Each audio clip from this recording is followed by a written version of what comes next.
Hello everyone, I am Damayanti. Welcome to my YouTube channel. एबे मु आलोचना करिवे भूखा मंगल चरण विश्व। Question number 1। प्रशासनिक अपरागता, सरकारी व्यवस्थार स्थाणुता, भकिला मनुष्यर जीवन होइछि जंत्रणा सिक्त।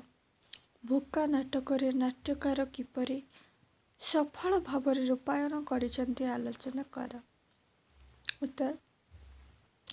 आधुनिक ओडिया नाट्य जगतरे नाट्यकार मंगल चरण विश्वाल अम्लान प्रतिभा, सारस्वत साधना, निष्ठा और तपस्या बଳରେ ओडिया साहित्यर समस्त विभाग को रुद्धिमंत करिबारे से थिले प्रातस्मरणीय।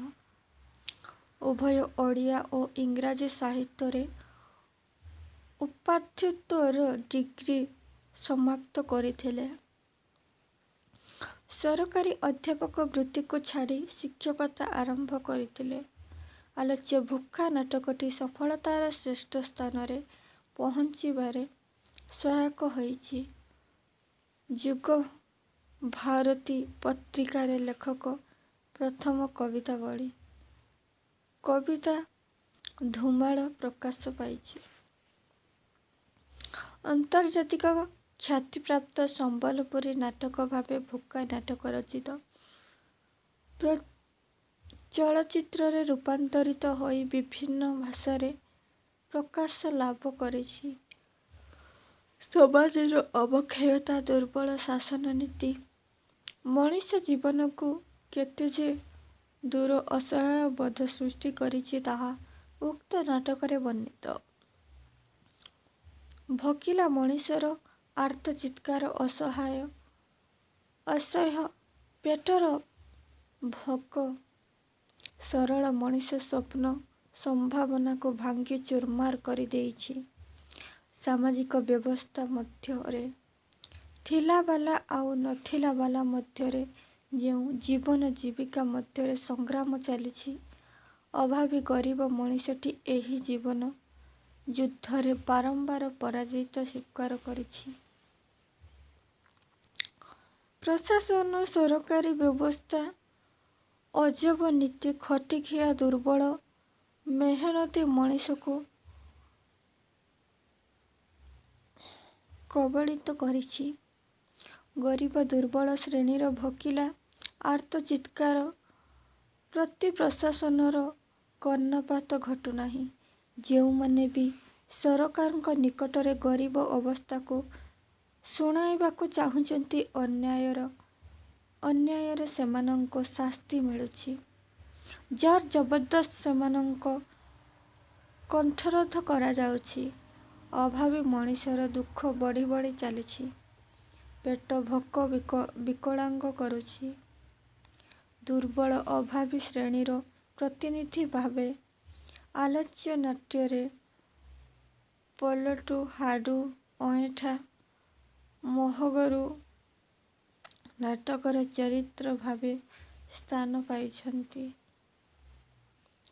सेमानंको दुख नाटकर शेष पर्यंत संबलपुरी भाषा रे लेखा होइछि।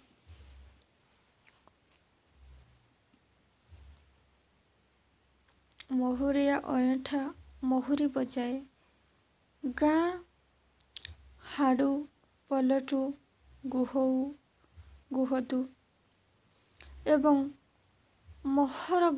मोहरगକୁ ନେଇ ବାଜା ଦଳ ଗଠନ କରିଛି। ବାଜା ବଜାଇ ଯାହା କିଛି ରୋଜଗାର କରନ୍ତି ସେଥିରେ ତାଙ୍କର ସଂସାର ଚଳାଇବା ବହୁତ କଷ୍ଟ ହୁଏ। ଜମିବାଡ଼ି କହିଲେ ଯାହା କିଛି ସେଥିରେ ଫସଲ ଅମଳ ହେବା ବହୁତ କଷ୍ଟକର। ଯେଉଁ ବର୍ଷ ମରୁଡ଼ି ତ କେଉଁ ବର୍ଷ ଧୋଇ। ୟାରି ଭିତରେ ସେମାନଙ୍କର ଜୀବନ। ବାଦ୍ୟଯନ୍ତ୍ର ସେମାନଙ୍କର ସମ୍ପତ୍ତି।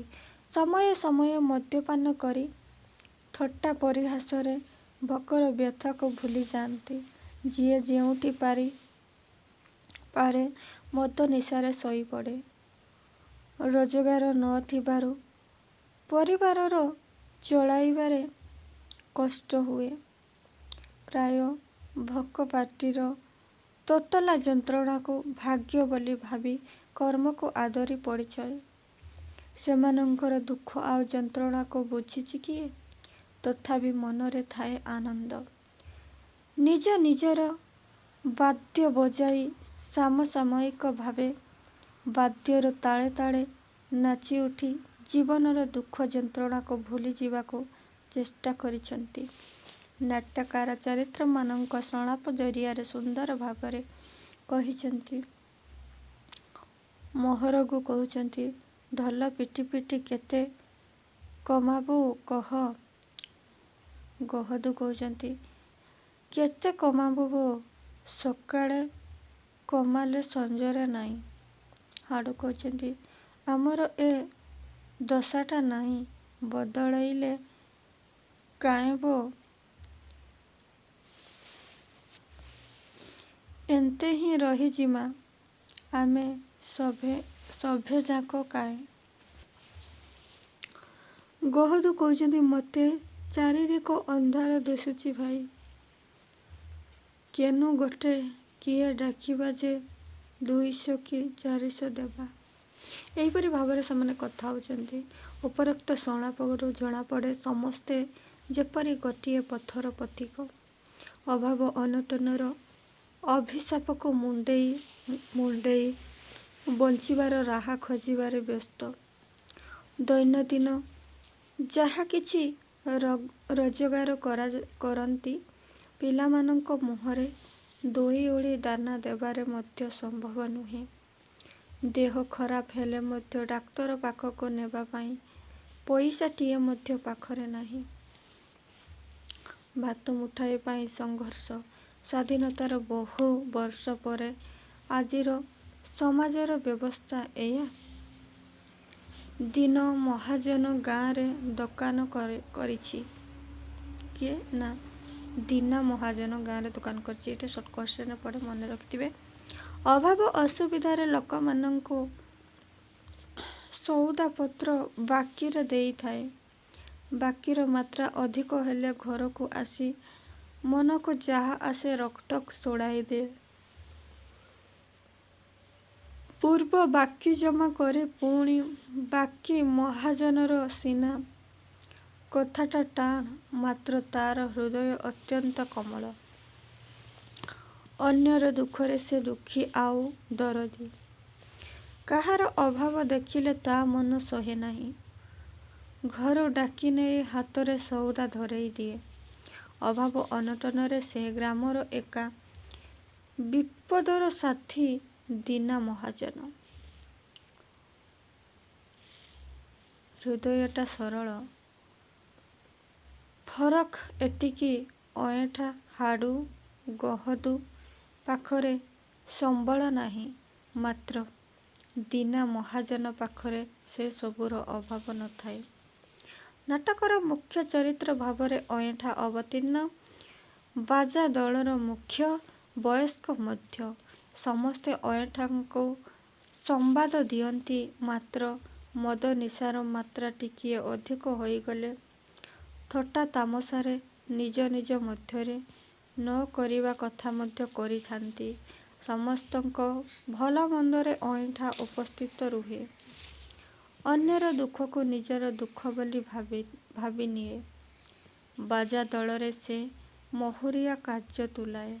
ଘରେ ତାର ଭଉଣୀ କସ୍ତୁରୀ ଆଉ ଝିଅ ଫୁଲ। ବାପା ମା ନାହାନ୍ତି। ସ୍ତ୍ରୀ ଆରପାରିରେ କଟିବ, ମାତ୍ର ସମ୍ବଲପୁର ଭାଷା। ଘର ଖାଲି, ଧାନ ଚାଉଳ ମୁଠାଏ ନାହିଁ। ତଥାପି ଭଉଣୀର ମୁହଁକୁ ଦେଖିଦେଲେ ଅଇଁଠା ଖୁସିରେ ଆତ୍ମହରା ହୁଏ। ମନ ବୁଝେନା ତାର ଅଇଁଠାର ପାଖରେ ବସି ଦେହ ହାତ ଘଷି ଦିଏ। ନାଟ୍ୟକାର ମଙ୍ଗଳଚରଣ ବିଶ୍ୱାଳ ଅସୀମ ଚରିତ୍ରକୁ ଏକ ଗବେଷକ ଭାବରେ ଚିତ୍ରଣ କରିଛନ୍ତି। ଗାଁ ଗାଁ ବୁଲି ଅଭାବ ଅନଟନରେ ବଞ୍ଚୁଥିବା ଜୀବନଶୈଳୀ, ଦୈନନ୍ଦିନ କାର୍ଯ୍ୟକଳାପ, ସେମାନଙ୍କ ଆବଶ୍ୟକୀୟ ସବୁ କଥା ବୁଝି ଖାତାରେ ଟିପି ରଖେ। ଶିକ୍ଷିତ ଯୁବକ ମାତ୍ର ବେକାରୀ।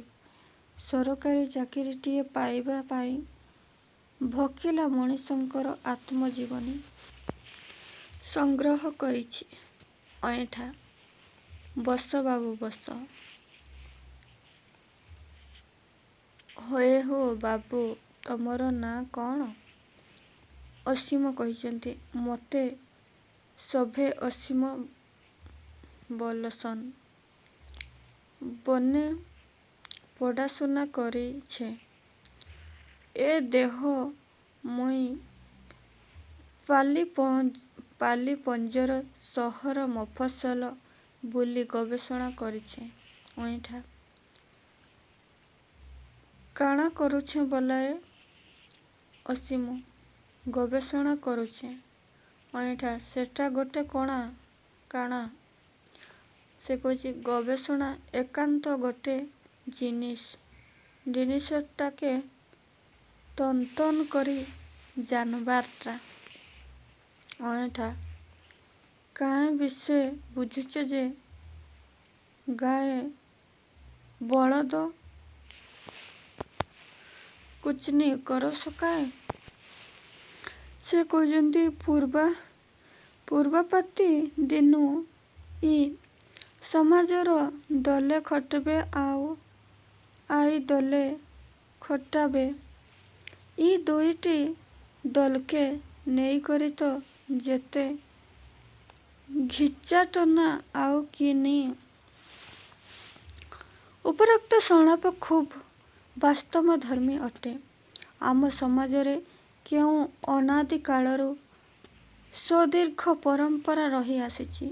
ଥିଲାବାଲା ଆଉ ନଥିଲାବାଲା ମଧ୍ୟରେ ଏକ ବୃହତ୍ତର ପ୍ରାଚୀର। ସମାଜର ବଡ଼ପଣ୍ଡା ବୋଲାଉଥିବା ସାହୁକାର, ଧନୀ, ମହାଜନ ଏମାନେ ଗରିବ ଖଟିଖୁଆ ସର୍ବହରା ମୂଲିଆ ଶ୍ରେଣୀଙ୍କୁ ଲାଲ ଆଖି ଦେଖାଇ ଧମକ ଦେଇ ଖଟାଇ ଚାଲିଛନ୍ତି।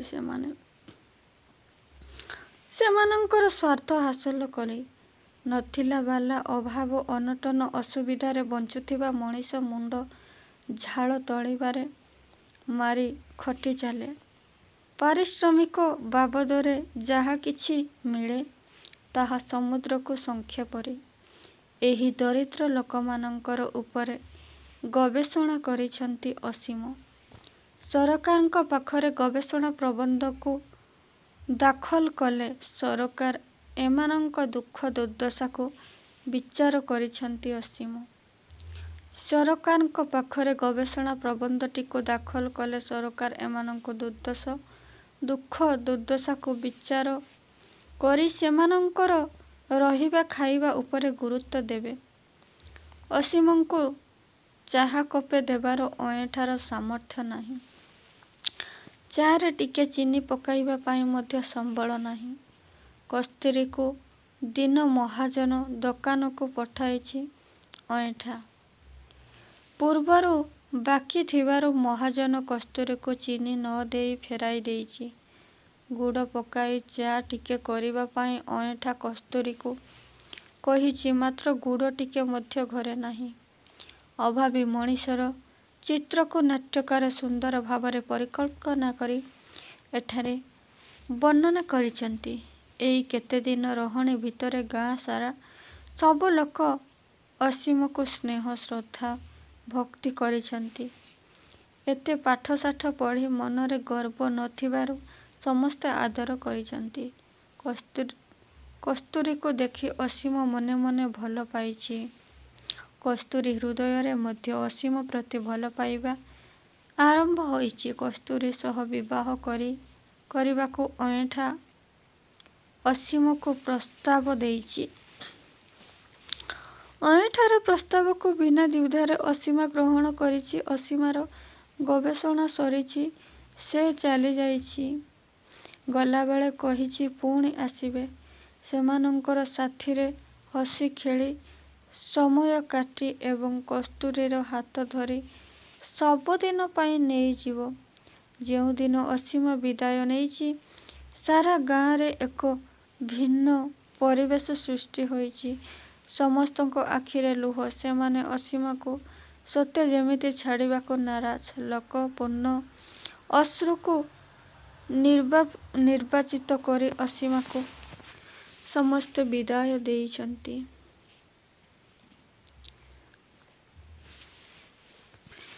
ପରବର୍ତ୍ତୀ ସମୟରେ ଅସୀମକୁ ପୋଲିସ ଆରେଷ୍ଟ କରିଥିବା ଶୁଣି ଅଇଁଠା ଭାଙ୍ଗି ପଡ଼ିଛି। ଚିରଦିନ ସାଥୀ ମହୁରୀଟିକୁ ଖୁବ୍ ଜୋରରେ ବଜାଇଛି। ୟାରି ଭିତରେ ସେ ଟଳି ପଡ଼ିଛି। ବାସ୍ତବିକ୍ ନାଟ୍ୟକାର ମଙ୍ଗଳାଚରଣ ବିଶ୍ୱାଳ ସମାଜର ବାସ୍ତବ ପ୍ରତିଛବି ଭୁଖା ନାଟକ ମଧ୍ୟରେ ସୁନ୍ଦର ଭାବରେ ଅବତାରଣ କରିଛନ୍ତି।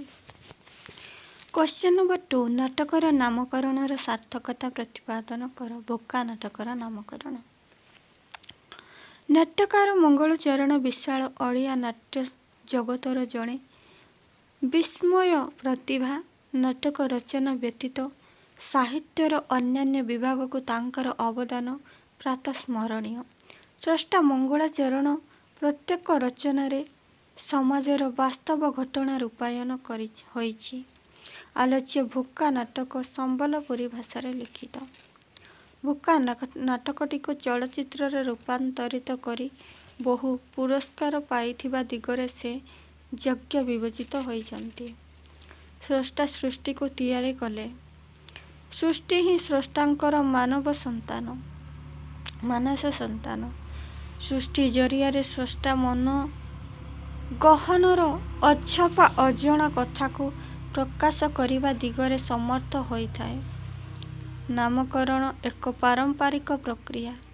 ପରିବାର ମଧ୍ୟରେ ପିଲାଟିଏ ଜନ୍ମ ହେଲେ ଯେପରି ବିଧି ବିଧାନ ପୂର୍ବକ ତା'ର ନାମକରଣ ହୋଇଥାଏ, ଅନୁରୂପ ଭାବରେ ସାହିତ୍ୟର ସମସ୍ତ ବିଭାଗରେ ନାମକରଣ ପ୍ରକ୍ରିୟା ହୋଇଥାଏ।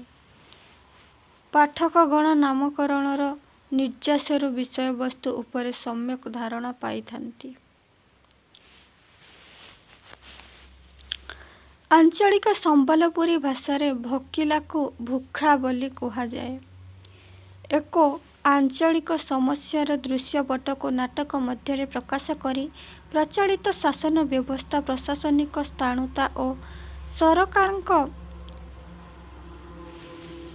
ସରକାରଙ୍କ ଉଦାସୀନତାର ମୁଖା ଖୋଲି ଦେବାକୁ ସମର୍ଥ ହୋଇଛନ୍ତି।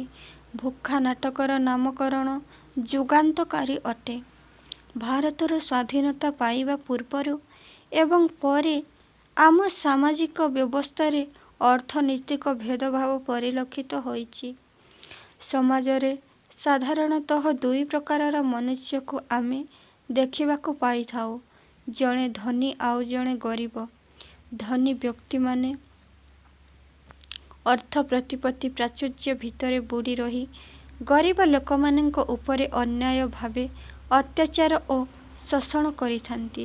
ଗରିବ ଜନସାଧାରଣ ସେମାନଙ୍କ ଜନ୍ମକୁ ଅଭିଶାପ ମନେକରି ମୁଣ୍ଡପାତି ଅନ୍ୟାୟ, ଅତ୍ୟାଚାର ଓ ଶୋଷଣ ନୀତିକୁ ମୁଣ୍ଡପାତି ବିନା ଦ୍ୱିଧାରେ ଗ୍ରହଣ କରିଥାନ୍ତି।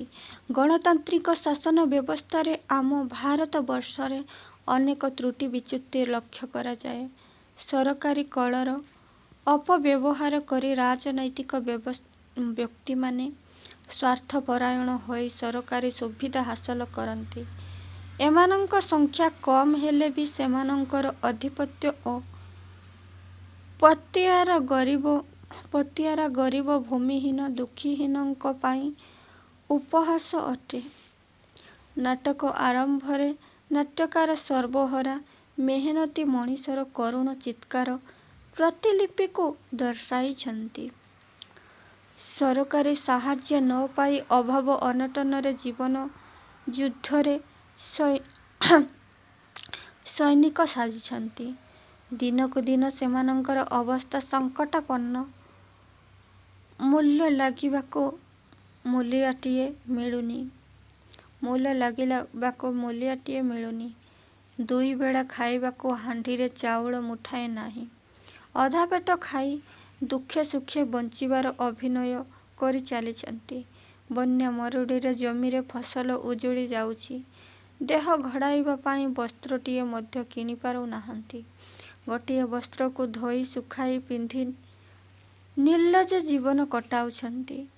ସମାଜର ଏହି ବାସ୍ତବ ରୂପକୁ ନାଟ୍ୟକାର ସୁନ୍ଦର ଭାବରେ ଚିତ୍ରଣ କରିଛନ୍ତି। ଭୋକିଲା ମଣିଷର ଆର୍ତ୍ତ ଚିତ୍କାର ହା ଅନ୍ନ ବୋଲି ଡାକୁଛନ୍ତି। ନାଟ୍ୟକାର ପ୍ରଥମ ଅଙ୍କର ପ୍ରଥମ ଦୃଶ୍ୟରେ ନାଟକର ଯେଉଁ ଚରିତ୍ରମାନଙ୍କୁ ଦର୍ଶାଇଛନ୍ତି ସେମାନେ ସମସ୍ତେ ଆମ ସମାଜରେ ଜଣେ ଜଣେ ପ୍ରତିନିଧି। ପଲଟୁ, ହାଡ଼ୁ, ମହାରଗୁ, ଗହଦୁ, ଅଇଁଠା, ଫୁଲ ଓ କସ୍ତୁରୀ। ଏହି ଚରିତ୍ରମାନଙ୍କ ଜୀବନ ସମସ୍ୟା ହିଁ ନାଟକର କଥାବସ୍ତୁ। ନାଟ୍ୟକାର ପ୍ରଥମ ଦୃଶ୍ୟରେ ଚରିତ୍ରମାନଙ୍କର ମୁହଁରେ ପେଟ ଭୋକର ଯନ୍ତ୍ରଣାକୁ ଆକର୍ଷଣୀୟ ଭାବେ ବର୍ଣ୍ଣନା କରିଛନ୍ତି। ଯଥା ପଲଟୁ କହୁଛି, ହଏବ ମହରଗୁ ଆଘ୍ଲୁ ଆତାକୁ କିନି କହୁଛନ୍ତି, ଆଘ୍ଲୁ ଆୟତୁ କିନି ତତେ ଅନସରି ତ ଆମେ ବିତେଇ ଗଲୁନ। ମହରଗୁ କହୁଛନ୍ତି, ଜଳ ଦି କରି ଆଏମି ବଲାଏ ହେଲେ କାଣା ଆସି ହଉଛେ କାଏଁବା ଜାନଛଥ୍ ମୋର ଦଶା ଆଁ କଲେ ବସିତ୍ ଦାନ୍ତ ଦିଶୁଛେ। ହାଡ଼ୁ କହୁଛନ୍ତି, ସମକର ଦଶା ଏକାଟାରେ ଭାଇ। ପଲଟୁ କହୁଛନ୍ତି, ଚିକିର ପୋ ହାଡ଼ୁ ଠିକ୍ କହୁଛେ। ଉପରୋକ୍ତ ସଂଳାପରୁ ଜଣାପଡ଼େ ସେମାନଙ୍କର ପେଟର ଭୋକ ଆଉ ମନର ଦୁଃଖ କେତେ ଅମାପ। ନାଟ୍ୟକାର ଦ୍ୱିତୀୟ ଦୃଶ୍ୟରେ ଅସୀମ ଓ ଅଇଁଠା କଥୋପକଥନର ଆକର୍ଷଣୀୟ ମନେ ହୁଏ। ଅଇଁଠା ମୂର୍ଖ, ଅଶିକ୍ଷିତ ହେଲେ ମଧ୍ୟ ଦେଶ ଖବର ତା ପାଖରେ ଅଛି। କଥା ପ୍ରସଙ୍ଗରେ ଗାନ୍ଧୀ ବୁଢ଼ା କଥା କହିଛି। ଅସୀମର ଗବେଷଣା କଥା ଶୁଣି ଅଇଁଠା ଆଶ୍ଚର୍ଯ୍ୟ ହୋଇଛି। ଏଥିରେ ଆମକୁ କ'ଣ ମିଳିବ ବୋଲି ପ୍ରଶ୍ନ କରିଛି। ନାଟ୍ୟକାର ଅଇଁଠା ଓ ଅସୀମ ସଂଳାପରେ ଜରିଆରେ ସୁନ୍ଦର ଭାବରେ କହିଛନ୍ତି। ସେମାନେ ଗରିବ, ଦୁଃଖୀ, ପଛୁଆ ବର୍ଗର ବୋଲି ସରକାରଙ୍କ ଭଗାରୀ ପରି। ଅସୀମ ଏଇ ଗରିବ ପଛୁଆ ବର୍ଗ ଦଳିତ ଲୋକମାନଙ୍କ ଉପରେ ଗବେଷଣା କରି ଗୋଟିଏ ପୁସ୍ତକ ଲେଖି ସରକାରଙ୍କ ଦୃଷ୍ଟି ଆକର୍ଷଣ କରିବେ। ଯାହାଦ୍ୱାରା ଜନ୍ମ ଜନ୍ମାନ୍ତରୁ ଅଭାବ ଅସୁବିଧା ଗଭୀର ଆସୁଥିବା ଏଇ ସରଳ ଗରିବ ଲୋକମାନଙ୍କର ଦୁର୍ଦ୍ଦଶା ଦୂର ହେବ। ଏଥିପାଇଁ ତୁମମାନଙ୍କର ସାହାଯ୍ୟ ସହଯୋଗ ନିହାତି ଦରକାର। ସମସ୍ତେ ଏକତ୍ରିତ ହୋଇ ଅନ୍ୟାୟ ବିରୁଦ୍ଧରେ ସଂଗ୍ରାମ କରି ନିଜର ନ୍ୟାୟ ଦାବୀ ହାସଲ କରିବା ପାଇଁ ଅହରହ ସଂଗ୍ରାମ କର। ତୁମର ଏ ଅଭାବ ବୋଧ ଦୂର ହେବ ବୋଲି ଅସୀମ ଅଇଁଠାକୁ କହିଛନ୍ତି। ଅସୀମାଙ୍କ ଗବେଷଣା ଶେଷ ହୁଏ। ଗାଁ ଛାଡ଼ି ଯିବାକୁ ପଡ଼ିବ। ନିର୍ଦ୍ଦିଷ୍ଟ ସମୟ ମଧ୍ୟରେ ସରକାରଙ୍କ ପାଖରେ ଏହା ପୁସ୍ତକ ନ ପହଞ୍ଚିଲେ ଅସୁବିଧା ହେବ। ଅସୀମାକୁ ବିଦାୟ ଦେବା ପାଇଁ ଗାଁର ଲୋକମାନେ ଏକଜୁଟ ହୋଇଛନ୍ତି। ସମସ୍ତଙ୍କ ମନ ଭାଙ୍ଗି ପଡ଼ିଛି। ଅସୀମାକୁ ଗାଁରୁ ଅନ୍ତର କରିବା ପାଇଁ କାହାରି ଇଚ୍ଛା ନାହିଁ। ଅସୀମା ଚାଲିଗଲେ। ଚାଲିଗଲା ବେଳେ କହିଲେ, ମୁଁ ଆସିବି ତମ ସାଥିରେ ମିଶିବି, ସାଙ୍ଗ ହୋଇ ନାଚ ଗୀତ କରିବା, ବାଜା ବଜାଇବା, ଖୁସିରେ ଗୀତ ବୋଲିବା। ହାଡ଼ୁ, ପଲଟୁ, ଗହଦୁ, ମହରଗୁ, ଅଇଁଠା ଏପରିକି ଫୁଲ ଆଉ କସ୍ତୁରୀର ମନ ଭାଙ୍ଗି ପଡ଼ିଛି। ନୀରବ ଯନ୍ତ୍ରଣାରେ ପଛପଟ ହୋଇ ଅନ୍ତରର କୋହ ଆଉ ଆଖିର ଲୁହକୁ ପୋଛି ଚାପି ରଖିବାକୁ ଚେଷ୍ଟା କରିଛନ୍ତି ସମସ୍ତେ।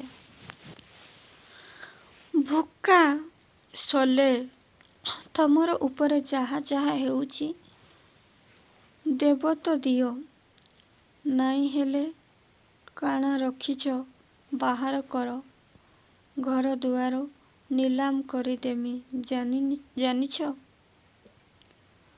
ଦୀନା ମହାଜନ କଥା ଶୁଣି ମହରୁ କଥା ବାହାରୁ ନଥାଏ। ସମସ୍ତେ ଭୋକିଲା ପେଟର ମଣିଷ। ପେଟର ଭୋକକୁ ସାମୟିକ ଭାବେ ଚାପି ଧରିବା ପାଇଁ ଦୀନା ମହାଜନଠାରୁ ସଉଦାପତ୍ର ଆଣିଥିଲେ। ପାଖରେ ପଇସା ନ ଥିବାରୁ ବାକିରେ ଆଣିଥିଲେ। ପଇସା ଅଭାବରୁ ବାକି ପଇସା ପଇଠ କରିବାକୁ ସେମାନଙ୍କର ଅସମର୍ଥ। ଦୀନା ମହାଜନ କଥା ଅଇଁଠା ମନକୁ ଭାରି କଷ୍ଟ ଦେଲା। ସମସ୍ତଙ୍କ ମୁହଁକୁ ଚାହିଁଲା ଅଇଁଠା। ତଳକୁ ମୁହଁ କରି ନୀରବରେ ଛିଡ଼ା ହୋଇଛନ୍ତି। ଅଇଁଠା ଗୋଟି ଗୋଟି କରି ମହରଗୁର ଢୋଲ, ହାଡ଼ୁର ତାସା, ପଲଟୁର ନିଶାନ, ଗହଦୁର ଝାଞ୍ଜ ଆଉ ନିଜର ମହୁରୀଟାକୁ ଦୀନା ମହାଜନ ଗୋଡ଼ ତଳେ ନେଇ ତମର ବାକି ପଇସା ଦୋକାନ ଖାତାରୁ କାଟିଦିଅ। ଆସ କସ୍ତୁରୀ ଓ ଫୁଲ, ସମସ୍ତେ ଏ ଗାଁ ଛାଡ଼ି ଚାଲିଯିବା। ଦୀନା ମହାଜନ ଏ ଘର ନିଲାମ କରୁ। ଅଇଁଠା ଝିଅ ଫୁଲ କିନ୍ତୁ ଗାଁ ଛାଡ଼ିବାକୁ ଅରାଜି ହେଲା। ରାଗ ତମ ତମ ହୋଇ ଅଇଁଠା ମାଡ଼ ମାରିଲା। ଦୀନା ମହାଜନ ଝିଅଟିକୁ ମାରିବା ଦେଖି ଅଇଁଠା ଉପରେ ବିରକ୍ତ ହେଲେ। ସମସ୍ତଙ୍କୁ କହିଲେ, ତୁମ ବାଦ୍ୟଯନ୍ତ୍ର ନିଅ, ଖୁସି ମନରେ ବଜାଅ। ତୁମ ବାଜା ଶୁଣି ମୋ ମନ ଖୁସିରେ ନାଚି ଉଠିବ। ମୋର ବାକି ପଇସା ଦେବା ଦରକାର ନାହିଁ। ରାଗିଥିଲି ବୋଲି ତମକୁ ଏତେ କଥା କହିଲି। ଆରେ ମୁଁ ପରା ତମ ପରି ଗୋଟାଏ ମଣିଷ। ତୁମେ ମଲେ ମୁଁ ମରିବି। ତୁମେ ଯୁଆଡ଼େ ଯିବ ମୁଁ ତ ପଛେ ପଛେ ଯିବି। ଅଇଁଠା ଦାଦା ମୋ କଥାରେ ରାଗି କରି ତୁ ଗୋଡ଼ କାଢ଼ି ଗାଁ ଛାଡ଼ି ଚାଲି ଯାଉଛୁ। ତୋତେ ଛାଡ଼ି ମୁଁ କେମିତି ବଞ୍ଚିବି? କାନ୍ଦ କାନ୍ଦ ହୋଇ ଦୀନା ମହାଜନ କହି ଚାଲିଥିଲା। ପୁଷ ପୁନେଇଁ ଆସିଛି। ସମସ୍ତଙ୍କ ମନରେ ଖୁସି ଆନନ୍ଦରେ ପିଠାପଣା ଖାଇ ହସ ଖୁସିରେ ବୁଲିଥାନ୍ତି। ମନକୁ ଟିକିଏ ହାଲକା କରିବା ପାଇଁ ହାଡ଼ୁ, ପଲଟୁ, ମହରଗୁ ଓ ଅଇଁଠା ମଦ ପିଇ ନିଶାରେ ଝୁମି ଝୁମି ବାଜା ବଜାଇ ନାଚୁଥାନ୍ତି। ଥଟ୍ଟା ତାମସାରେ କିଏ କ'ଣ କାହାକୁ କହୁଥାଏ ତାହା ବୁଝିବା କଷ୍ଟ ହେଉଥାଏ। ମଦ ନିଶାରେ କସ୍ତୁରୀକୁ କଟୁ ଭାଷାରେ ଗାଳି ଦେଉଛି ଅଇଁଠା। କସ୍ତୁରୀକୁ ମାରିଛି। ଅଇଁଠା ଦେହ ଖରାପ ବୋଲି କସ୍ତୁରୀ ଅନେକ ଥର ମଦ ପିଇବାକୁ ବାରଣ କରିଛି। ମାତ୍ର ଅଇଁଠା ତା କଥାକୁ ଗୁରୁତ୍ୱ ଦେଇନି। ଅଇଁଠାକୁ ଘର ଭିତରକୁ ଟାଣି ନେଇ ଶୁଆଇ ଦେଇ ତାର ଗୋଡ଼ ହାତରେ ତେଲ ମାଲିସ କରିଥାଏ କସ୍ତୁରୀ। ତା ପରଦିନ ଦୀନା ମହାଜନ ଆସି ଖବର ଦେଲା, ଅସୀମା ବାବୁଙ୍କୁ ପୋଲିସ ବାନ୍ଧି ନେଇଛି। ହାଜତରେ ପୁରାଇଛି। ସମସ୍ତେ ଆଶ୍ଚର୍ଯ୍ୟ। ଅସୀମା ବାବୁ ତ ବଦମାସ କି ଗୁଣ୍ଡା ନୁହନ୍ତି, ପୋଲିସ କ'ଣ ପାଇଁ ବାନ୍ଧି ନେଲା? ସମସ୍ତଙ୍କ ମନରେ ଗୋଟିଏ ପ୍ରଶ୍ନ। ଅଇଁଠା ଏ ଖବର ଶୁଣି ଭାଙ୍ଗି ପଡ଼ିଲା। ମହୁରୀଟାକୁ ଟାଣି ଆଣି ଖୁବ୍ ଜୋରରେ ବଜାଇବାକୁ ଲାଗିଲା। ଏପରି ମହୁରୀ ବଜାଇବାରେ ଅଇଁଠାକୁ କେହି ଦେଖି ନାହାନ୍ତି। ମହୁରୀ ବଜାଇବା ସମୟରେ ଅଇଁଠା ଟଳି ପଡ଼ିଲା। ଉପସଂହାରରେ କୁହାଯାଇପାରେ, ନାଟ୍ୟକାର ମଙ୍ଗୁଳା ଚରଣ ବିଶ୍ୱାଳ ଦ୍ୱାରା ରଚିତ ଭୁକା ନାଟକର ନାମକରଣ ସାର୍ଥକ ଅଟେ। କ୍ୱେଶ୍ଚନ ନମ୍ବର 3 ଭୁକା ନାଟକରେ ଅସୀମାର ଚରିତ୍ର ଚିତ୍ରଣ କର। ସାମ୍ପ୍ରତିକ ଓଡ଼ିଆ ସାହିତ୍ୟର ଜଣେ ସଫଳ ନାଟ୍ୟକାର ଭାବେ ନାଟ୍ୟକାର ଡକ୍ଟର ମଙ୍ଗୁଳା ଚରଣ ବିଶ୍ୱାଳ ଜଣେ ଅନନ୍ୟ ପ୍ରତିଭା ମଣିଷ। ମନ ଗହନରେ ଆନ୍ଦୋଳିତ ହେଉଥିବା ଭାବନାକୁ ସାହିତ୍ୟ ମଧ୍ୟରେ ପ୍ରକାଶ କରିବା ଦିଗରେ ସେ ସିଦ୍ଧହସ୍ତ। ସାମାଜିକ ଘଟଣାବଳୀର ବାସ୍ତବ ରୂପାୟନ ତାଙ୍କ ସୃଷ୍ଟି ସର୍ଜନାର ଅନ୍ୟତମ ବିଭବ। ମୁଖ୍ୟତଃ କବିତା, ଗଳ୍ପ ଓ ନାଟକ ଜରିଆରେ ପାଠକମାନଙ୍କୁ ଜଣାଇବା ସହ ସାଧାରଣ ଜନତାକୁ ସଚେତନ କରାଇବାରେ ତାଙ୍କର ସଫଳ ସାଧନାକୁ ସ୍ୱୀକାର କରାଯାଇ ନପାରେ। ଆଲୋଚ୍ୟ ନାଟକ ଭୂକ୍ଷାରେ ଅସୀମାର ଚରିତ୍ର ରୂପାୟନ ସାମ୍ପ୍ରତିକ ସାମାଜିକ ବ୍ୟବସ୍ଥା ପ୍ରତି ଏକ ଆହ୍ୱାନ। ପିତୃମାତୃହୀନ ଅସୀମ ଅଭାବ ଅନଟନ ମଧ୍ୟରେ ଶିକ୍ଷା ସମାପ୍ତ କରି ଗରିବ, ଦଳିତ ଓ ଅବହେଳିତ ଲୋକମାନଙ୍କ ସମ୍ପର୍କରେ ଗୋଟିଏ ପୁସ୍ତକ ରଚନା କରିବା ପାଇଁ ଗାଁ ଗାଁ ବୁଲି ସର୍ଭେ କରୁଛି। ଗରିବ ଜନସାଧାରଣଙ୍କ ସାମାଜିକ ସ୍ଥିତି, ରୋଜଗାର, ଦୈନନ୍ଦିନ ଜୀବନର ଚଳଣିକୁ ଗୁରୁତ୍ୱ ଦେବା ଏହି ସର୍ଭେର ଅଭିଯାନ। ନାଟକର ପ୍ରଥମ ଦୃଶ୍ୟରେ ଶେଷ ପର୍ଯ୍ୟନ୍ତ ମଞ୍ଚରେ ଦେଖାଯାଇଛନ୍ତି। ନାଟ୍ୟକାର ଅସୀମ ବେଶ ପୋଷାକ ସମ୍ପର୍କରେ କହିଛନ୍ତି ଗବେଷକ ଅସୀମ ବାବୁ ଆଏଲେ ଢିଲା ପାୟଜାମା, କାନ୍ଧେ ଝୁଲି ମୁନା। ଦିନସାରା ପଥ ପରିଶ୍ରମ କରି ଗାଁ ଗାଁ ବୁଲି ଥକି ପଡ଼ି ଅସୀମା ବାବୁ ରାତ୍ରି ହୋଇଗଲା ପରେ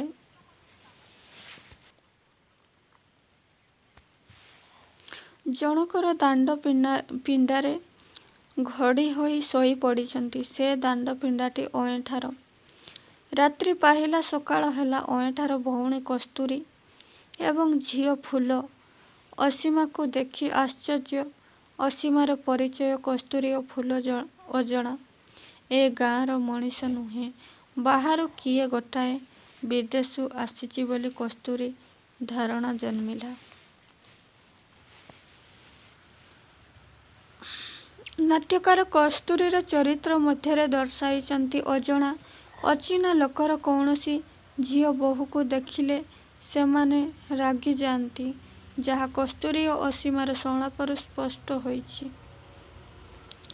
ଗବେଷଣା କଥା ଶୁଣି ଅଏଁଠା କିଛି ବୁଝିପାରିନି। ସରଳ ନିରକ୍ଷର ଲୋକ ଏକଥା ଜାଣିବେ ବା କିପରି? ଅସୀମ ଗୋଟି ଗୋଟି କରି ଅଏଁଠାକୁ ବୁଝାଇ ଚାଲିଛି। ଅସୀମ ସମାଜରେ ଧନୀ ଗରିବ ଲୋକ ଅଛନ୍ତି। ଏଇ ସମାଜରେ ଦଳେ ଲୋକ ଖଟାଇବା ପାଇଁ ଜନ୍ମ ନେଇଛନ୍ତି, ଆଉ ଦଳେ ଲୋକ ଖଟିବା ପାଇଁ ଜନ୍ମ ନେଇଛନ୍ତି। ଧନୀ ଗରିବ ଅଭେଦ ପ୍ରାଚୀର ଏ ସମାଜରେ ମୁଣ୍ଡ ଟେକିଛି। ଥିଲାବାଲା ନଥିଲାବାଲା ମଧ୍ୟରେ ସଂଘର୍ଷ ଚାଲିଛି। ଜୀବନ ଯୁଦ୍ଧରେ ଗରିବ ଲୋକ ପରାଜିତ। ସେମାନଙ୍କୁ ବଞ୍ଚିବାର ସାହସ ଓ ନୈତିକ ଅଧିକାର ଦେବା ଏ ଗବେଷଣାର ମୁଖ୍ୟ ଉଦ୍ଦେଶ୍ୟ। ଗବେଷଣାର ମୁଖ୍ୟ ଉଦ୍ଦେଶ୍ୟ ଗାଁ ଗହଳିରେ ଯେଉଁ ଲୋକମାନେ ବାସ କରିଛନ୍ତି ସେମାନଙ୍କ ଚଳଣି, ପରମ୍ପରା, ଦୈନନ୍ଦିନ ଜୀବନ ସମ୍ପର୍କରେ ସବିଶେଷ ବିବରଣୀ ଲେଖି ସରକାରଙ୍କ ଦୃଷ୍ଟି ଆକର୍ଷଣ କରିବା। କଳା ସଂସ୍କୃତିର ଉତ୍ସ, ସ୍ୱଭାବ, ସଙ୍ଗୀତ, ନାଟକ, ପାଲା ସରକାରଙ୍କ ଦୃଷ୍ଟି ଆକର୍ଷଣ କରିବା। ଅଏଁଠାର ଏ ଗବେଷଣାରୁ କ'ଣ ମିଳିବ ବୋଲି ଅଏଁଠା ପ୍ରଶ୍ନ କରିଛି। ଅଏଁଠାର ପ୍ରଶ୍ନର ଉତ୍ତରରେ ଅସୀମ କହିଛନ୍ତି, ଏ ପୁସ୍ତକରେ ତୁମର ନାଁ, ବୃତ୍ତି, ଚାଷ କାର୍ଯ୍ୟ, ଜୀବନ ପରିବେଶରେ ତୁମର ଫଟୋ ମଧ୍ୟ ରହିବ। ସାରା ଜଗତ ଜାଣିବ ତୁମେ କିପରି ନିଜ ସଂସାରକୁ ପ୍ରତିପୋଷଣ କରୁଛ। ଆମେ ହେବୁ ଛୋଟ ଲୋକ। ଆମ କଥା ଆଉ ଦୁଃଖ ଦୁର୍ଦ୍ଦଶା ଦେଖି ତୁମେ ଆଉ କ'ଣ ପାଇବ? ବରଂ ବଡ଼ ଲୋକର କଥା ଲେଖ। ସେମାନେ ବଡ଼ ବରଗଛ, ଆମେ ତ ଥୁଣ୍ଟା ବରଗଛ। ଆମ ପାଖରେ କ'ଣ ଅଛି ବୋଲି ଅଏଁଠା ଅସୀମାକୁ ଶୁଣାଇଛନ୍ତି। ପରବର୍ତ୍ତୀ ସମୟରେ ଅଏଁଠା ଅସୀମା ହାତ ଧରି କସ୍ତୁରୀର ବାହାଘର ପାଇଁ ନେହୁରା ହେଲା। ଅସୀମା ମଧ୍ୟ ଅଏଁଠାର ପ୍ରସ୍ତାବକୁ ବାସ୍ତବ ଗ୍ରହଣ କରିଛି। ଅସୀମା କସ୍ତୁରୀ ହାତ ଧରି କହିଛି, ମୋର ଗବେଷଣା କାମ ସରିଗଲା ପରେ ମୁଁ ଫେରି ଆସିବି। ତୁମ ହାତରେ ବାନ୍ଧି ରାନ୍ଧି ମୋତେ ଖାଇବାକୁ ଦେବ। ପାଖାପାଖି ବସି ଅନେକ କଥା ହେବା। ମୁଁ ତୁମକୁ କଥା ଦେଉଛି, ଚାକିରି ପାଏ ବା ନ ପାଏ ତୁମ ପାଖକୁ ଆସିବି। ତୁମ ଭଳି ସାଧାରଣ ଗରିବ ମଣିଷ ମୁଁ। ସରକାର ତୁମ କଥା ଶୁଣିବେ, ଧାନ ଚାଉଳ ଆଣି ଦେବେ। ତମେ ଖୁସି ମନରେ ଖାଇ ଆନନ୍ଦରେ ରହିବ। ଅସୀମ ଯିବା କଥା ଶୁଣି ମହରଗୁ, ପଲଟୁ, ହାଡ଼ୁ ସମସ୍ତେ ଦୁଃଖରେ ଭାଙ୍ଗି ପଡ଼ିଛନ୍ତି। ଫୁଲକୁ କଳେଇ ନେଇ ଗେଲ କରି କହିଲା, ଆନି ଦେବିରେ ମା, ବଡ଼ ବଡ଼ ଫୁକା ଆନି ଦେବି। ଆମର ନାନୀ ଖେଲବା। ହଁ। ସମସ୍ତଙ୍କୁ ଦେଖା କରି ଅସୀମ ଚାଲିଗଲା। ପହଞ୍ଚିଲା ପରେ ମୋ ପାଖକୁ ଚିଠି ପଠାଇବ। ଅସୀମ ଚାଲିଗଲେ ଗବେଷଣାର ଥେସିସ୍ ସରକାରଙ୍କ ପାଖରେ ଦାଖଲ କରିବାକୁ। ମାତ୍ର ଶୁଣାଯିବାକୁ ମିଳିଲା ପୋଲିସଙ୍କ ଦ୍ୱାରା ଆରେଷ୍ଟ ହୋଇ ହାଜତକୁ ଚାଲି ଯାଇଛନ୍ତି। ବାସ୍ତବିକ ନାଟ୍ୟକାର ମଙ୍ଗଳାଚରଣ ବିଶାଳ ଅସୀମ ଚରିତ୍ରକୁ ସୁନ୍ଦର ଭାବରେ ଚିତ୍ରଣ କରିଛନ୍ତି।